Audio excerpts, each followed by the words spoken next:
Soy sauce is a staple of Asian cuisine, used as both a condiment and cooking ingredient. Its roots are in the seasonings of ancient China. Today you can buy artificial or chemically enhanced versions, but authentic soy sauce is all natural and made the traditional way by brewing soybeans and wheat. At this small soy sauce company, they use the centuries-old slow fermentation method and just 5 ingredients: soybeans, water, wheat, sea salt, and yeast. They begin by pouring soybeans into a cooking device called a steam kettle.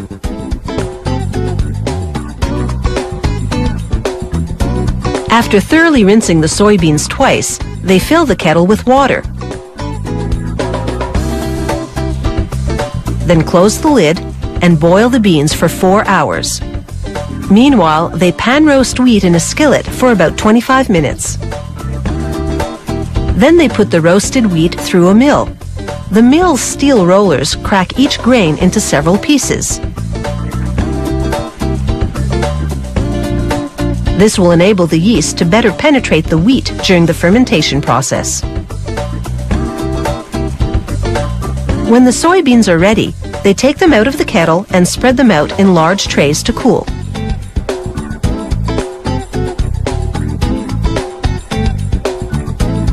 When the beans cool to 33 degrees Celsius, it's time to add the wheat.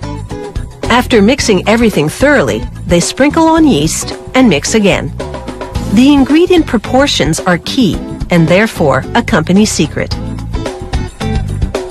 To activate the yeast, they transfer the mix to shallow boxes and stack them for about 48 hours in a controlled incubation room. This process generates heat, which rises, so they have to gradually move boxes to lower racks to prevent overheating, which would kill the yeast. For the next stage, they make a brine by mixing fine sea salt with spring water.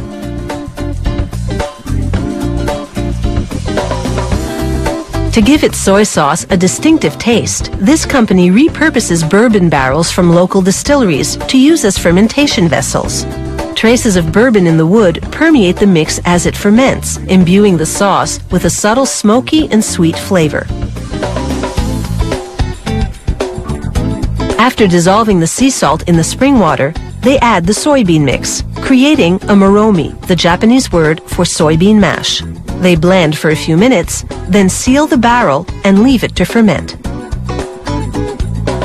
For the first 6 weeks, once daily they open the barrel and mix the moromi to aerate the gases that build up. This keeps the yeast active and helps develop the flavor. Then after that, they open and mix just once a week. After 12 long months of fermentation, it's finally ready. They open the barrel and mix one last time. Then they empty the barrel onto a sheet of muslin lining the tub of a stainless steel press.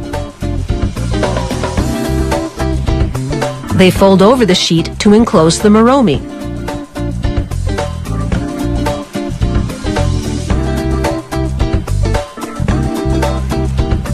Then lay down planks of wood to form a solid surface.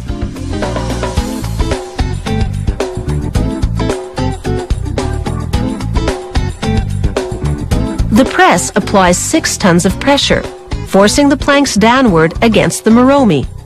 This squeezes out all the liquid, which is the soy sauce. It exits through a hose at the base of the tub and moves on to be filtered and heat pasteurized. The pressed moromi gets a new life as high-protein animal feed. While many soy sauces are mass-produced, this factory brews small batches at a time. A batch yields about 600 bottles, each of which workers here fill manually. They top each bottle with a plastic diffuser, which dispenses just a dash of sauce at a time. Then they twist on a plastic cap and slip a shrinkable plastic band over it.